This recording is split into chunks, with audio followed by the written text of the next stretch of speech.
യോഹന്നാന്റെ സുവിശേഷം 17-ാം അധ്യായം 3-ാം തിരുലിഖിതം.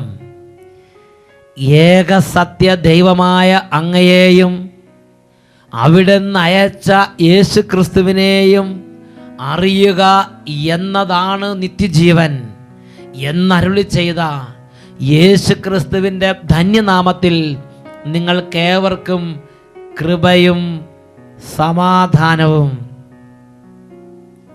Praise the Lord.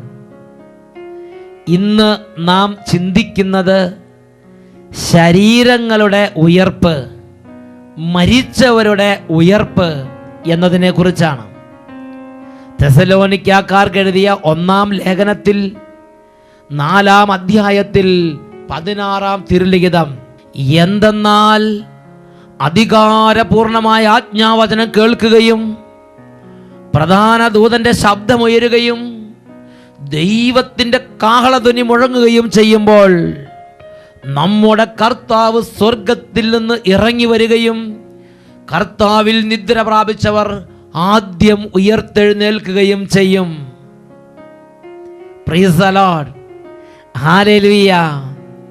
പ്രിയപ്പെട്ട ദൈവമക്കളെ, ഇന്ന് ഈ മണിക്കൂറിൽ ഇതാ എന്നെയും നിങ്ങളെയും നിത്യതയിലേക്ക് തൊട്ടുണർത്താൻ ദൈവമായ കർത്താവ് കരുണ ചൊരിയുന്ന നിമിഷങ്ങളാണ്. ജ്ഞാനത്തിൻ്റെ പുസ്തകം 9-ാം അധ്യായം 17-ാം തിരുലിഖിതം. കർത്താവേ, അങ്ങയുടെ ജ്ഞാനത്തെയും പരിശുദ്ധാത്മാവിനെയും ഉന്നതങ്ങളിൽ നിന്ന് അയക്കുന്നില്ലെങ്കിൽ അങ്ങയുടെ ഹിതം ആരറിയും? ഈ നിമിഷങ്ങളിൽ എളിമയോടെ നമുക്ക് പ്രാർത്ഥിക്കാം.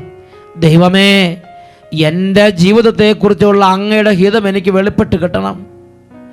ഈ വചനങ്ങൾ കേൾക്കുമ്പോൾ, ആത്മാവും ജീവനുമായ അങ്ങയുടെ തിരുവചനങ്ങൾ കേൾക്കുമ്പോൾ എന്നിലെ അന്ധകാരങ്ങൾ വിട്ടൊഴിയണം, രോഗങ്ങൾ സൗഖ്യപ്പെടണം, പൈശാചിക പീഡകൾ കൂട്ടത്തോടെ ഓടി മറയണം, അത്ഭുതങ്ങളും അടയാളങ്ങളും സംഭവിക്കണം. അതിനുവേണ്ടി പരിശുദ്ധാത്മാവിനെ അയക്കണമേ. 2 കരങ്ങൾ ഉയർത്തി എല്ലാവരും സ്തുതിക്കട്ടെ. ഈ ശുശ്രൂഷകളിൽ പങ്കുചേരുന്ന ഓരോ മകൻ്റെ മേലും, ഓരോ മകളുടെ മേലും, ബാലികാബാലന്മാരുടെ മേലും, വിദ്യാർത്ഥികളുടെ മേലും, എല്ലാ രോഗികളുടെ മേലും, വലിയ തകർച്ചയിലും മനോവേദനയിലും ആത്മഹത്യാ ചിന്തകളിലും കുറ്റബോധത്തിലും വലിയ നെടുവീർപ്പിലും വിലാപത്തിലിരിക്കുന്ന ഓരോരുത്തരുടെ മേൽ, ഓരോ സമൂഹങ്ങളുടെ മേൽ, ഓരോ കുടുംബങ്ങളുടെ മേൽ, വംശങ്ങളുടെ മേൽ, ജനതകളുടെ മേൽ, ദേശങ്ങളുടെ മേൽ ദൈവത്തിൻ്റെ അതിശയശക്തി ഇറങ്ങട്ടെ. ഹല്ലേലൂയ, ഹല്ലേലൂയ, ഹല്ലേലൂയ. ഓ ദൈവമേ, സ്വർഗം തുറക്കപ്പെടുന്ന അനുഭവം, അത്ഭുത ശക്തി വ്യാപരിക്കുന്ന അനുഭവം, യേശുവിൻ്റെ നാമത്തിൻ്റെ ശക്തി മിന്നൽ പിണരുകൾ പോലെ പ്രവഹിക്കുന്ന ഒരു അനുഭവം ഇപ്പോൾ സമൂഹങ്ങളിലേക്ക് നൽകണമേ. യേശുവിൻ്റെ നാമത്തിൽ രോഗത്തിൻ്റെ കെട്ടുകൾ അഴിയട്ടെ. യേശുവിൻ്റെ നാമത്തിൽ പൈശാചിക പീഡകൾ വിട്ടുപോകട്ടെ. യേശുവിൻ്റെ നാമത്തിൽ ആത്മീയ ബന്ധനങ്ങൾ തകരട്ടെ. യേശുവിൻ്റെ നാമത്തിൽ നിരീശ്വര ചിന്ത വിട്ടുപോകട്ടെ. ഈ ദൈവമക്കളെ പീഡിപ്പിക്കുകയും ഉപദ്രവിക്കുകയും ചെയ്യുന്ന എല്ലാ ദുരാത്മസേനകളും അന്ധകാര പീഡകളും നസറേനായ യേശുനാമത്തിൽ വിട്ടുമാറി പോകട്ടെ. ഹല്ലേലൂയ, ഹല്ലേലൂയ, ഹല്ലേലൂയ, ഹല്ലേലൂയ. പരിശുദ്ധാത്മാവിൻ്റെ ഉന്നത അഭിഷേകം, ജ്ഞാനത്തിൻ്റെ അഭിഷേകം, സൗഖ്യത്തിൻ്റെ അഭിഷേകം, കൃപയുടെ അഭിഷേകം, ഉണർവിൻ്റെ അഭിഷേകം, പ്രാർത്ഥനയുടെ അഭിഷേകം, വിശുദ്ധിയുടെ അഭിഷേകം നിറയട്ടെ, നിറയട്ടെ. ഹല്ലേലൂയ, ഹല്ലേലൂയ. യേശുവേ ആരാധന, ആരാധന. യേശുവേ ആരാധന, ആരാധന. യേശുവേ ആരാധന, ആരാധന. യേശുവേ ആരാധന, യേശുവേ ആരാധന. യേശുവേ സ്തോത്രം, യേശുവേ നന്ദി. ഹല്ലേലൂയ. ശരീരങ്ങളുടെ ഉയർപ്പ്, മരിച്ചവരുടെ ഉയർപ്പ്, ഇത് ബൈബിളിലെ അടിസ്ഥാനപരമായ ഒരു പ്രബോധനമാണ്. യേശുവിൻ്റെ പ്രബോധനങ്ങളിലെ കാതലായ ഒരു പ്രബോധനമാണ് ഞാൻ അവസാന വിധി ദിവസം അവരെ ഉയർപ്പിക്കും എന്നുള്ള പ്രബോധനം. ഹല്ലേലൂയ, യേശുവേ സ്തോത്രം. ഓരോ വിശ്വാസിയും വിശ്വാസ പ്രമാണം ചൊല്ലുമ്പോൾ ഹൃദയത്തിൽ താലോലിച്ച് ഏറ്റുപറയുന്ന ഒരു പ്രഖ്യാപനമാണ്, ശരീരങ്ങളുടെ ഉയർപ്പിലും ഞാൻ വിശ്വസിക്കുന്നു. I believe in the resurrection of body. ശരീരങ്ങളുടെ ഉയർപ്പിലും ഞാൻ വിശ്വസിക്കുന്നു. ഹല്ലേലൂയ. ഇതിനെക്കുറിച്ച് കത്തോലിക്കാ സഭയുടെ മതബോധന ഗ്രന്ഥത്തിൽ 990-ാം ഖണ്ഡികയിൽ നാം വായിക്കുന്ന പ്രകാരമാണ്, ശരീരത്തിൻ്റെ ഉയർപ്പ് എന്നതിന് മരണശേഷം അമർത്യമായ ആത്മാവ് ജീവിക്കുമെന്ന് മാത്രമല്ല, നമ്മുടെ മർത്യമായ ശരീരം പോലും ജീവനിലേക്ക് വരുമെന്ന് കൂടി അർത്ഥമുണ്ട്. നമ്മുടെ മർത്യമായ ശരീരം എന്ന് പറയുന്നത് ഈ ശരീരം ഒരുപാട് പേർക്ക് മരണത്തിന് ശേഷം ജീവിതമുണ്ട് എന്ന് ബോധ്യമുണ്ട്. മരണത്തിന് ശേഷം നമ്മുടെ ആത്മാവ് ജീവിക്കുമെന്ന് ബോധ്യമുണ്ട്. മരണത്തിന് ശേഷം നമ്മുടെ ആത്മാവ് പിതാവായ ദൈവത്തിൻ്റെ സന്നിധി യുഗങ്ങളോളം അവിടത്തോടുകൂടെ വാഴുമെന്ന് ബോധ്യമുണ്ട്. എന്നാൽ നമ്മൾ ഇപ്പോൾ ധരിച്ചിരിക്കുന്ന ഈ ശരീരം അന്ത്യവിധി ദിവസത്തിൽ ഉയർപ്പിക്കപ്പെടുമെന്നും ഈ ശരീരം തന്നെ നമ്മുടെ ആത്മാവിനോട് ചേർക്കപ്പെടുമെന്നും അങ്ങനെ ഈ ശരീരത്തോട് കൂടെ തന്നെ നാം ദൈവത്തെ ആരാധിക്കുമെന്നും എത്ര പേർക്ക് വിശ്വസിക്കാൻ കഴിയും? ഇത് മനുഷ്യബുദ്ധി കൊണ്ട് ചിന്തിക്കാനും ഉൾക്കൊള്ളാനും പറ്റുന്നൊരു വിഷയമല്ല. പരിശുദ്ധാത്മാവിൻ്റെ സഹായം കൊണ്ട് മാത്രമേ ഈ കാര്യം ഗ്രഹിക്കാൻ എനിക്കും നിങ്ങൾക്കും കഴിയുകയുള്ളൂ. ഓരോ മകനെയും മകളെയും പരിശുദ്ധാത്മാവ് സഹായിക്കട്ടെ.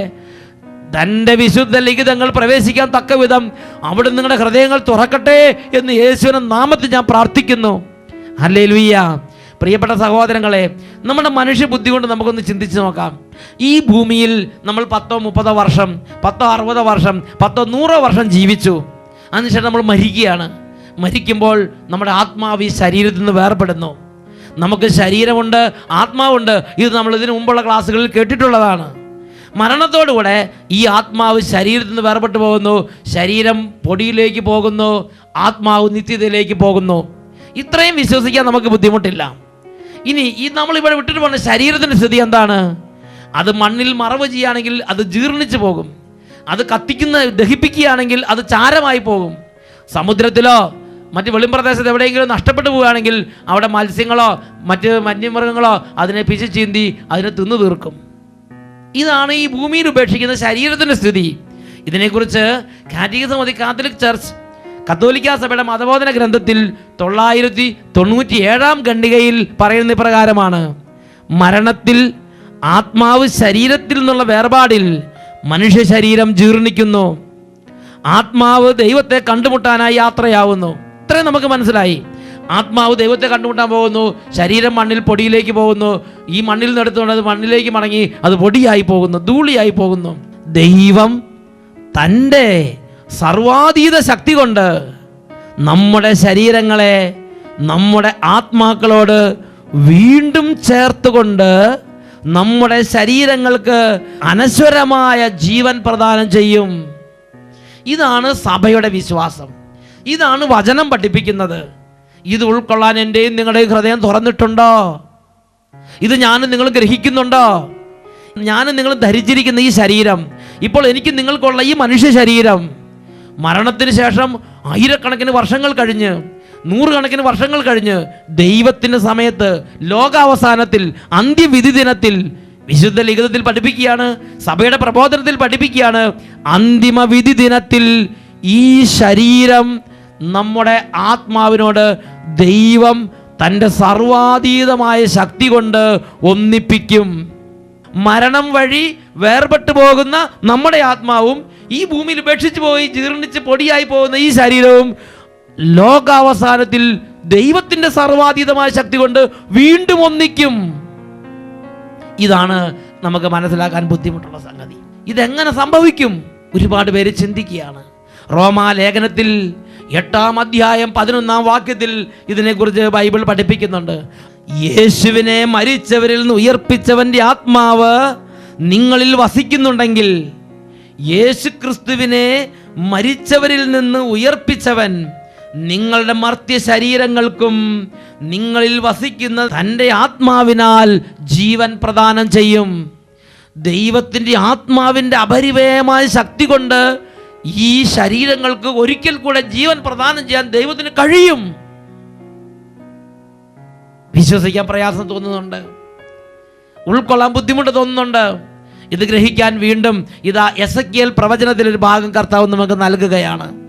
എസെക്കിയേൽ പ്രവാചകന്റെ ഗ്രന്ഥത്തിൽ 37-ാം അധ്യായം 1 തൊട്ട് 10 വരെയുള്ള തിരുലിഖിതങ്ങൾ.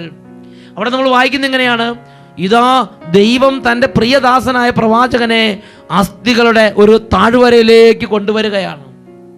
ഒരുപാട് കാലങ്ങളായി ഒരുപാട് പേര് മരിച്ച് അവരുടെ അസ്ഥി കഷ്ണങ്ങൾ അവശേഷിച്ച് കിടക്കുന്ന താഴ്വര, അസ്ഥികളുടെ താഴ്വര. 100 വർഷം മുമ്പ് മരിച്ചവരുണ്ടാകാം, 1000 വർഷവും മരിച്ചവരുണ്ടാകാം, 10,000 വർഷവും മരിച്ചവരുണ്ടാകാം. എപ്പോഴാണ് നമുക്ക് കൃത്യം അറിയാൻ പാടില്ല. ഒരുപാട് കാലങ്ങളായി മരിച്ചു കിടക്കുന്നവർ അസ്ഥികളുടെ താഴ്വരാം. ചിലവർ യുദ്ധത്തിൽ കൂട്ടമായി കൊല ചെയ്യപ്പെട്ടതായിരിക്കാം, ചിലപ്പോൾ പ്രകൃതിക്ഷോഭം വന്ന് മരിച്ചവരായിരിക്കാം. എന്തുമാകട്ടെ, ഒരുപാട് തലയോട്ടികൾ കിടക്കുന്നു, ഒരുപാട് കാലിൻ്റെ അസ്ഥികൾ വേറെ ഭാഗത്ത് കിടക്കുന്നു. ഇങ്ങനെ പലതും ചിന്ന ഭിന്നമായി കിടക്കുകയാണ്. ചിലതൊക്കെ ഒടിഞ്ഞു തുറങ്ങിയിട്ടുണ്ട്, ചിലതൊക്കെ പൊടിഞ്ഞു പോയി, ചിലതൊക്കെ ദ്രവിച്ചു പോയി, ചിലത് കണ്ടാൽ മനസ്സിലാകാൻ പറ്റാതെയായി, ചിലത് കറുത്ത് പടച്ച് കിടക്കുന്നു. ഓരോ വിധത്തിൽ ദ്രവിച്ചും ക്ഷയിച്ചും പൊടിഞ്ഞും അങ്ങനെ ഇതാ ആ അസ്ഥികളുടെ താഴ്വരയിൽ ആയിരക്കണക്കിന് അസ്ഥികൾ അങ്ങനെ ചിന്ന ഭിന്നമായി കിടക്കുകയാണ്. ആരുടെയാണ്, എന്താണ്, പേരെന്താണ്, നാട് ഏതാണ്, ഒന്നും ആർക്കും അറിവില്ല. ആരും പോലും ഇല്ലാതെ അങ്ങനെ ആയിരക്കണക്കിന് വർഷങ്ങളായി അവഗണിക്കപ്പെടുന്ന അസ്ഥികൾ ദൈവം പ്രവാചകനെ അസ്ഥികളുടെ താഴ്വരയിലേക്ക് കൊണ്ടുവന്ന് 37-ാം അധ്യായം 1-2 വാക്യങ്ങൾ നമുക്ക് വായിക്കാം. കർത്താവ് തൻ്റെ ആത്മാവിനാൽ എന്നെ നയിച്ച് അസ്ഥികൾ നിറഞ്ഞ താഴ്വരയിൽ കൊണ്ടുവന്ന് നിർത്തി. അവിടുന്ന് എന്നെ അവയുടെ ചുറ്റും നടത്തി. അവ വളരെ ഏറെ ഉണ്ടായിരുന്നു, അവ ഉണങ്ങി വരണ്ടിരുന്നു. അപ്പോൾ ഉണങ്ങി വരണ്ട് ദ്രവിച്ച് പൊടിഞ്ഞു കിടക്കുന്ന അസ്ഥികൾ ആരുടെയാണ്, എന്താണ്, എന്തുകൊണ്ട് അവിടെ ഇങ്ങനെ കൂടിക്കിടക്കണം അറിയാൻ പാടില്ല. അസ്ഥികളുടെ താഴ്വര. എന്നിട്ട് പ്രവാചകനോട് ദൈവം ചോദിക്കുകയാണ്, അല്ലയോ പ്രവാചക, ഈ അസ്ഥികൾക്ക് ജീവിക്കാൻ കഴിയുമോ? അപ്പോൾ പ്രവാചകൻ എളിമയോടെ പറഞ്ഞു, പ്രഭോ, ദൈവമേ, അങ്ങേക്ക് അറിയാമല്ലോ. ദൈവം എന്തൊരു വലിയ കാര്യം പഠിപ്പിക്കാൻ ആഗ്രഹിക്കുകയാണ്. ദൈവം പ്രവാചകൻ പറഞ്ഞു 4 മുതലുള്ള വാക്യങ്ങൾ. അവിടുന്ന് എന്നോട് അരുളി ചെയ്തു, ഈ അസ്ഥികളോട് നീ പ്രവചിക്കുക, വരണ്ട അസ്ഥികളെ, കർത്താവിൻ്റെ വചനം ശ്രവിക്കുവിൻ. ദൈവമായ കർത്താവ് ഈ അസ്ഥികളോട് അരുളി ചെയ്യുന്നു, ഇതാ ഞാൻ നിങ്ങളിൽ പ്രാണൻ നിവേശിപ്പിക്കും, നിങ്ങൾ ജീവിക്കും. ഞാൻ നിങ്ങളുടെ മേൽ ഞരമ്പുകൾ വെച്ച് പിടിപ്പിക്കുകയും മാംസം വളർത്തുകയും ചർമ്മം പൊതിയുകയും നിങ്ങളിൽ പ്രാണൻ നിവേശിപ്പിക്കുകയും ചെയ്യും. നിങ്ങൾ ജീവൻ പ്രാപിക്കും. ഞാനാണ് കർത്താവ് എന്ന് അപ്പോൾ നിങ്ങൾ അറിയും. ഈ വചനങ്ങൾ പ്രഘോഷിക്കാൻ ദൈവമായ കർത്താവ് പ്രവാചകനോട് നിർദ്ദേശിക്കുകയാണ്. പ്രിയപ്പെട്ടവരെ, ജീവിച്ചിരിക്കുന്നവരോട് വചനം പ്രഘോഷിക്കുമ്പോൾ തന്നെ ഒരുപാട് പേര് ഇരുന്ന് ഉറങ്ങുകയാണ്. അങ്ങനെയെങ്കിൽ ഈ മരിച്ച ഈ അസ്ഥി കഷ്ണങ്ങൾ ദ്രവിച്ചതും മുറിഞ്ഞു കിടക്കുന്നതും ചിന്തഭിന്നമായി കിടക്കുന്നതും ലഗാനും ഇല്ലാതെ കിടക്കുന്ന ഈ അസ്ഥി കഷ്ണങ്ങൾ പറഞ്ഞ് ആര് കേൾക്കാനാണ്? ജീവിച്ച് സുബോധമുള്ളവരോടും അറിവുള്ളവരോടും പറഞ്ഞാൽ പോലും പലരും ഉൾക്കൊള്ളുന്നില്ല, അംഗീകരിക്കുന്നില്ല, അനുസരിക്കുന്നില്ല, ശ്രവിക്കുന്നില്ല. അങ്ങനെയെങ്കിൽ ഈ നിശബ്ദതയുടെ താഴ്വരയിൽ 10,000 വർഷങ്ങളെ മരിച്ചു കിടക്കുന്ന ഈ ഒരു ജീവൻ്റെ ഒരു കണിക പോലും ഈ അസ്ഥികളോട് പറഞ്ഞാൽ അനുസരിക്കുമോ? എന്തായാലും ശരി, ദൈവത്തിൻ്റെ ശക്തി വിശ്വാസം ഉണ്ടായിരുന്ന പ്രവാചകൻ മറ്റൊന്നും ഇടം വലം ചിന്തിക്കാൻ നിന്നില്ല. 7 മുതലുള്ള വാക്യങ്ങൾ നമ്മൾ കാണുന്ന എങ്ങനെയാണ്? പ്രവാചകൻ ആ അസ്ഥികളോട് കൽപ്പിച്ചു. ആ അസ്ഥികളോട് പ്രവാചകൻ ദൈവം പറഞ്ഞ വാക്കുകളെ, വചനങ്ങളെ പ്രഘോഷിച്ചു. അവിടെ വലിയ അത്ഭുതം ദൈവമായ കർത്താവിൻ്റെ വചനത്തിൻ്റെ ശക്തിയാൽ സംഭവിക്കുകയാണ്. 37-ാം അധ്യായം 7-8 തിരുലിഖിതങ്ങൾ.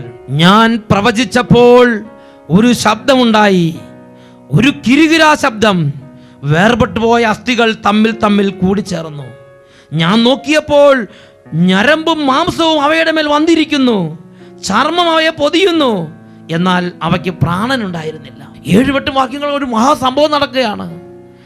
നോക്കത്താത്ത ദൂരം ഇങ്ങനെ ഒരു മഹാ താഴ്വരയായി പൊടിഞ്ഞും ദ്രവിച്ചു കിടക്കുന്ന അസ്ഥികൾ. ഈ ദൈവത്തിൻ്റെ വചനം ദൈവം പറഞ്ഞതനുസരിച്ച് പ്രവാചകൻ അസ്ഥികളുടെ താഴ്വരയിൽ പ്രഖ്യാപിച്ചപ്പോൾ പ്രവാചകൻ ഒരു മഹാശബ്ദം കേൾക്കുകയാണ്. കിരികിരാന്നൊരു ശബ്ദം. നോക്കുമ്പോൾ അവിടുന്ന് ഇവിടുന്നും ഓരോ കഷ്ണങ്ങളെല്ലാം ഓടി ഓടി ഓടി ഓടി വന്ന് ഇതാ തലയോട്ടിയോട് ചേരുന്നു, കാലിനോട് ചേരുന്നു, കൈയോട് ചേരുന്നു. അങ്ങനെ മനുഷ്യ കോലങ്ങളായി, മനുഷ്യൻ്റെ സ്കെൽറ്റൻസായി, അസ്ഥികൂടങ്ങളായി ഓരോന്ന് രൂപം പ്രാപിച്ച് വേഗം അതിൻ്റെ അസ്ഥിയെ ആകർഷിച്ച് അതിൻ്റെ അസ്ഥികളോട് ചേർന്ന് ഓരോ മനുഷ്യനും അവനവൻ്റെ അസ്ഥികൾ തന്നെ തിരിച്ചു കിട്ടി എഴുന്നേറ്റ് ആ താഴ്വരയിൽ നിൽക്കുകയാണ്. ഇതാ പെട്ടെന്ന് മാംസം നിറയുന്നു, ഞരമ്പ് നിറയുന്നു, ചർമ്മം പൊതിയുന്നു, പേശികൾ നിറയുന്നു. ഇതാ ഒരു മഹാസൈന്യം പോലെ എഴുന്നേറ്റ്, പക്ഷേ ജീവൻ ഉണ്ടായിരുന്നില്ല. ഒരു മഹാസൈന്യം പോലെ എഴുന്നേറ്റ് നിന്നു, പക്ഷെ ജീവൻ ഉണ്ടായിരുന്നില്ല. വീണ്ടും ദൈവം പ്രവാചകനോട് പറഞ്ഞു, 4 വായുക്കളിൽ നിന്ന് ജീവശ്വാസത്തോട് കൽപ്പിക്കുക, ഇവരുടെ മേൽ വന്ന് നിറയാൻ. പ്രവാചകൻ കൽപ്പിച്ചു.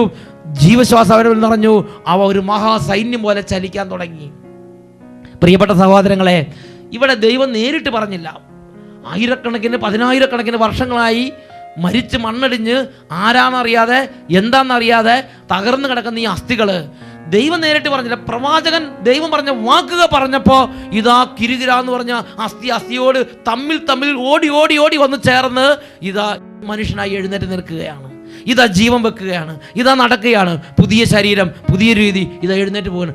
അസ്ഥിയോട് ചേർന്ന് മനുഷ്യൻ ആദ്യത്തെ ശരീരത്തിലേക്ക് തിരിച്ചു വരുന്ന രംഗം നോക്കൊരു പ്രവാചകൻ പറഞ്ഞപ്പോൾ ഇങ്ങനെ നടന്നെങ്കിൽ സർവശക്തനായ ദൈവത്തിൻ്റെ സർവാതീതമായ ശക്തി കൊണ്ട് ആയിരക്കണക്കിന് 1000 10,000 വർഷം കഴിഞ്ഞ് നമ്മുടെ ഈ ശരീരത്തെ വീണ്ടും ജീവിപ്പിക്കാൻ കഴിയുകയില്ല എന്ന് നിങ്ങൾ വിചാരിക്കുന്നുവോ? ദൈവത്തിൻ്റെ ശക്തിയെ ചെറുതായി കാണരുത്. ദൈവം പറഞ്ഞ വചനത്തെ അംഗീകരിക്കണം.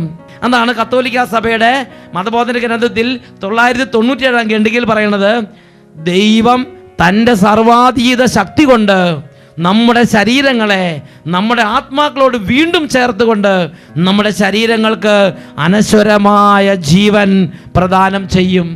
ഫിലിപ്പിയ ലേഖനം 3-ാം അധ്യായം 21-ാം വാക്യം, സകലത്തെയും കീഴ്പ്പെടുത്താൻ കഴിവുള്ള തൻ്റെ ശക്തി വഴി അവിടുന്ന് നമ്മുടെ മർത്യ ശരീരത്തെ അവിടുത്തെ മഹത്വമുള്ള ശരീരം പോലെ രൂപാന്തരപ്പെടുത്തും. ഫിലിപ്പിയ ലേഖനം 3-ാം അധ്യായം 21-ാം തിരുലിഖിതം. റോമാലേഖനം 8-ാം അധ്യായം 11-ാം വാക്യം നമ്മൾ വായിച്ചതാണ്, യേശുവിനെ മരിച്ചവരിൽ നിന്ന് ഉയർപ്പിച്ചവന്റെ ആത്മാവ് നിങ്ങളിൽ വസിക്കുന്നുണ്ടെങ്കിൽ, ആ ആത്മാവ് നിങ്ങളിലേക്ക് വന്നാൽ യേശു ക്രിസ്തുവിനെ ഉയർപ്പിച്ചവൻ നിങ്ങളുടെ മർത്യ ശരീരങ്ങൾക്കും നിങ്ങളിൽ വസിക്കുന്നതിൻ്റെ ആത്മാവിനാൽ ജീവൻ പ്രദാനം ചെയ്യും. ഹല്ലേലൂയ. ഇന്നല്ലെങ്കിൽ നാളെ ഈ ശരീരം എനിക്കും നിങ്ങൾക്കും തിരിച്ചു കിട്ടും.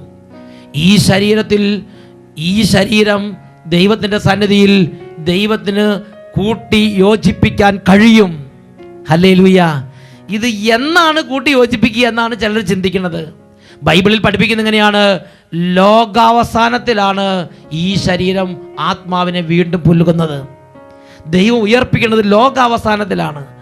തെസ്സലോനിക്കക്കാർക്ക് എഴുതിയ 1-ാം ലേഖനത്തിൽ 4-ാം അധ്യായം 16-ാം വാക്യത്തിൽ, എന്തെന്നാൽ അധികാരപൂർണമായ ആജ്ഞാവചനം കേൾക്കുകയും പ്രധാന ദൂതന്റെ ശബ്ദം ഉയരുകയും ദൈവത്തിൻ്റെ കാഹളധ്വനി മുഴങ്ങുകയും ചെയ്യുമ്പോൾ നമ്മുടെ കർത്താവ് സ്വർഗത്തിൽ നിന്ന് ഇറങ്ങി വരികയും ക്രിസ്തുവിൽ നിദ്ര പ്രാപിച്ചവർ, ക്രിസ്തുവിൽ മരണമടഞ്ഞവർ ആദ്യം ഉയർപ്പിക്കപ്പെടുകയും ചെയ്യും. Praise the Lord. ഹല്ലേലൂയ. യോഹന്നാന്റെ സുവിശേഷത്തിൽ 6-ാം അധ്യായത്തിൽ 44-ാം തിരുലിഖിതം, അന്ത്യവിധി ദിനത്തിൽ ഞാൻ അവനെ ഉയർപ്പിക്കും. Praise the Lord. അവസാനത്തെ വിധി ദിനത്തിലാണ്, ലോകാവസാനത്തിലാണ് ഈ ശരീരങ്ങൾ ഉയർപ്പിക്കപ്പെടുക. ഹല്ലേലൂയ. പ്രിയപ്പെട്ട സഹോദരങ്ങളെ, ഈ ശരീരം വിശുദ്ധമാണ്, ഇത് ദൈവത്തിന് വിലയുള്ളതാണ്. ഈ ഭൂമിയിൽ നമ്മളത് ഉപേക്ഷിച്ച് പോയാലും ഇന്നല്ലെങ്കിൽ നാളെ ദൈവം നമ്മുടെ ആത്മാവിനോട് ഈ ശരീരത്തെ ചേർക്കും. പ്രിയപ്പെട്ട സഹോദരങ്ങളെ, ഇന്ന് നമ്മൾ ചിന്തിക്കേണ്ടത്, ആർക്കൊക്കെയാണ് ഉയർപ്പുള്ളത്? എല്ലാവർക്കും ഉയർപ്പുണ്ടോ? കുറേ പേര് ചിന്തിക്കുന്നത് വിശുദ്ധരായ ആളുകൾക്ക് മാത്രമേ ഉയർപ്പുള്ളൂ എന്നുള്ളതാണ്. എന്നാൽ വിശുദ്ധലേഖനം പഠിപ്പിക്കുന്നത് അങ്ങനെയല്ല.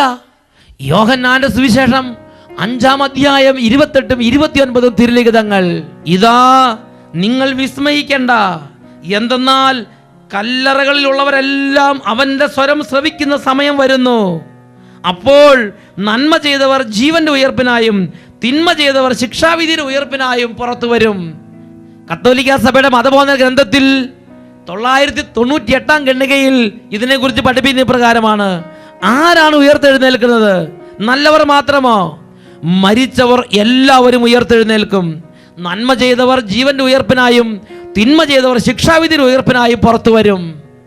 പ്രിയ ദൈവ പൈതലേ, ഈ വചനം കേട്ടുകൊണ്ടിരിക്കുമ്പോൾ ഒരുപക്ഷെ നീ ഇത് വിശ്വസിക്കുന്നുണ്ടായിരിക്കാം, ഒരുപക്ഷെ നീ ഇത് വിശ്വസിക്കുന്നില്ലായിരിക്കും. നീ വിശ്വസിക്കുന്നുണ്ടെങ്കിലും നീ വിശ്വസിക്കുന്നില്ലെങ്കിലും, നീ ക്രിസ്ത്യാനിയാണെങ്കിലും നീ ക്രിസ്ത്യാനി അല്ലെങ്കിലും, നീ ബാലനായിരുന്നാലും നീ വൃദ്ധനായിരുന്നാലും, നീ പഠിപ്പുള്ളവനാണെങ്കിലും നീ പഠിപ്പില്ലാത്തവനാണെങ്കിലും, നീ നന്മ പ്രവർത്തിക്കുന്നതാണെങ്കിലും നീ തിന്മ പ്രവർത്തിക്കുന്നവനാണെങ്കിലും, നീ ദുഷ്ടനാണെങ്കിലും നീ ശിഷ്ടനാണെങ്കിലും, നിന്റെ അവസ്ഥ എന്തോ ആയിക്കൊള്ളട്ടെ, നീ ഇന്ന് മരിച്ചാൽ, ഈ ലോകത്തിൽ ശരീരം വിട്ടുപോയാൽ മരണത്തിൽ, ലോകാവസാനത്തിൽ എല്ലാവർക്കും ഉയർപ്പുണ്ട്. നീയും ഉയർപ്പിക്കപ്പെടും. നിന്റെ ശരീരം ഉയർപ്പിക്കും. നന്മ ചെയ്തവർ നിത്യജീവന്റെ ഉയർപ്പിനായും തിന്മ ചെയ്തവർ ശിക്ഷാവിധിയുടെ ഉയർപ്പിനായും പുറത്തു വരും. ദാനിയേൽ പ്രവാചന പുസ്തകത്തിൽ 12-ാം അധ്യായത്തിൽ 2-ാമത്തെ തിരുലിഖിതം, ഭൂമിയിലെ പൊടിയിൽ ഉറങ്ങുന്ന അനേകർ ഉണരും, ചിലർ നിത്യജീവനായും ചിലർ ലജ്ജയ്ക്കും നിത്യനിന്ദയ്ക്കും വേണ്ടി. ചിലർ നിത്യജീവനായും മറ്റു ചിലർ ലജ്ജയ്ക്കും നിത്യനിന്ദയ്ക്കും വേണ്ടി. പ്രിയ ദൈവ പൈതലേ, ഇന്നും നിന്റെ ജീവിതം എങ്ങനെയാണോ അങ്ങനെയായിരിക്കും ലോകാവസാനത്തിൽ നിന്റെ ഉയർപ്പിൽ നിനക്ക് ലഭിക്കാനിരിക്കുന്ന ഭാവി മഹത്വവും. അനേകർ പിതാവിൻ്റെ രാജ്യത്തിൽ സൂര്യനെ പോലെ പ്രശോഭിച്ച് സൂര്യനെ പോലെ വെട്ടിത്തിളങ്ങുന്ന ശരീരവും പ്രകാശം പോലെ ധവളമായ വസ്ത്രവും ധരിച്ച് പിതാവിൻ്റെ രാജ്യത്തിൽ പിതാവിനെ ആരാധിക്കുമ്പോൾ, ദുഷ്ടരും തിന്മ പ്രവർത്തിച്ചവരും അന്ധകാര കൂപത്തിൽ ഈ ശരീരത്തോട് കൂടെ വേദന സഹിക്കേണ്ടി വരും എന്ന് തിരുലിഖിതങ്ങൾ പഠിപ്പിക്കുന്നല്ലോ. എഴുന്നേറ്റ് നിൽക്കാം. ഈ നിമിഷങ്ങളിൽ നമ്മൾ കർത്താവിനോട് പ്രാർത്ഥിക്കുകയാണ്. ഓ ദൈവമേ, തിരിച്ചറിവിൻ്റെയും പരിജ്ഞാനത്തിൻ്റെ അഭിഷേകം കൊണ്ട് പൂരിതമാക്കണമേ. കൊരിന്ത്യക്കാർക്ക് എഴുതിയ 1-ാം ലേഖനത്തിൽ 8-ാം അധ്യായത്തിൽ 2-ാം തിരുലിഖിതം, അറിവുണ്ടെന്ന് ഭാവിക്കുന്നവർ അറിയേണ്ടത് അറിയുന്നില്ല. ജോബിൻ്റെ പുസ്തകം 11-ാം അധ്യായം 12-ാം വാക്യം, കാട്ടുകഴുതര കുട്ടി മനുഷ്യനായി പിറക്കുമ്പോൾ മൂടൻ ബുദ്ധിമാനായി മാറും. ജോബിൻ്റെ പുസ്തകം 13-ാം അധ്യായം 28-ാം തിരുലിഖിതം, ചീഞ്ഞളിഞ്ഞ പദാർത്ഥം പോലെയും ചിതൽ തന്ന വസ്ത്രം പോലെയും അഹോ മനുഷ്യൻ നശിച്ചു പോകുന്നല്ലോ. എല്ലാവരും സ്തുതിക്കട്ടെ. ഹല്ലേലൂയ, ഹല്ലേലൂയ. അഭിഷേകത്തിന്റെ അത്ഭുത ശക്തി ഹൃദയങ്ങളിലേക്ക് വ്യാപരിക്കട്ടെ. ഈ ശരീരവും ഈ ആത്മാവും നിത്യതയ്ക്ക് വേണ്ടി ദൈവം മുദ്ര ചെയ്തതാണല്ലോ. അഭിഷേകം നിറയട്ടെ കർത്താവേ. Hallelujah, hallelujah. പാപത്തിന്റെ കെട്ടുകൾ അഴിയട്ടെ, തഴക്കദോഷത്തിന്റെ കെട്ടുകൾ അഴിയട്ടെ, തിന്മയുടെ ബന്ധനങ്ങൾ അഴിയട്ടെ. ഈ ശരീരത്തെ വിശുദ്ധമായി സൂക്ഷിക്കാൻ, ഈ ആത്മാവിനെ പൊടിയും കറയും കളങ്കവും കൂടാതെ നിർമ്മലമായി സൂക്ഷിക്കാൻ, ആത്മ ശരീര നൈർമല്യങ്ങളോടെ ഈ ഭൂമിയിൽ ജീവിക്കാൻ അഭിഷേകം ഓരോ മകനും ഓരോ മകൾക്കും ഓരോ കുഞ്ഞിനും ഓരോരുത്തർക്കും ഇപ്പോൾ ലഭിക്കട്ടെ. ഹല്ലേലൂയ, ഹല്ലേലൂയ. യേശുവേ ആരാധന, ആരാധന. യേശുവേ ആരാധന, ആരാധന. യേശുവേ ആരാധന. യേശുവേ സ്തോത്രം. യേശുവേ നന്ദി. Praise the Lord. തെസ്സലോനിക്കക്കാർക്ക് എഴുതിയ 1-ാം ലേഖനം 4-ാം അധ്യായം 16-ാം തിരുലിഖിതം, എന്തെന്നാൽ അധികാരപൂർണമായ ആജ്ഞാവചനം കേൾക്കുകയും പ്രധാന ദൂതന്റെ ശബ്ദമുയരുകയും ദൈവത്തിൻ്റെ കാഹളധ്വനി മുഴങ്ങുകയും ചെയ്യുമ്പോൾ നമ്മുടെ കർത്താവ് സ്വർഗത്തിൽ നിന്നിറങ്ങി വരികയും ക്രിസ്തുവിൽ മരണമടഞ്ഞവർ ആദ്യം ഉയർത്തെഴുന്നേൽക്കുകയും ചെയ്യും. Praise the Lord.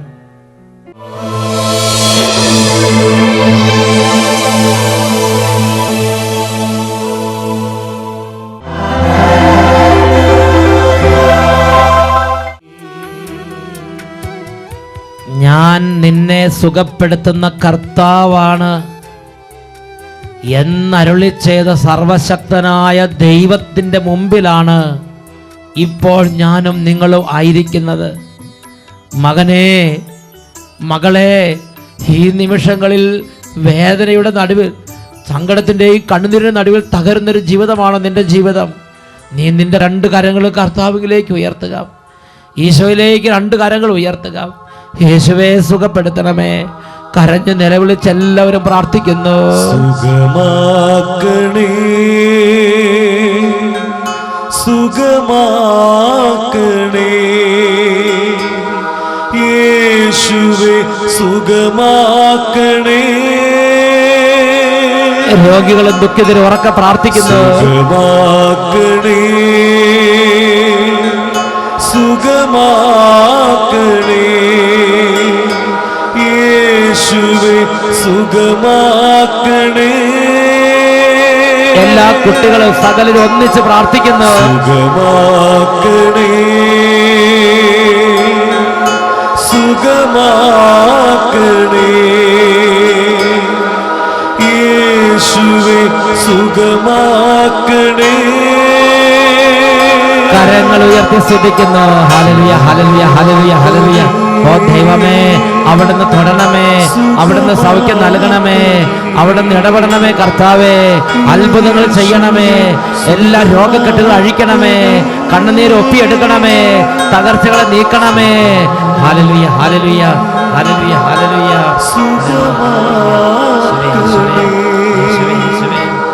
യേശുവേ സുഖമാക്കണേ, യേശുവേ സുഖമാക്കണേ.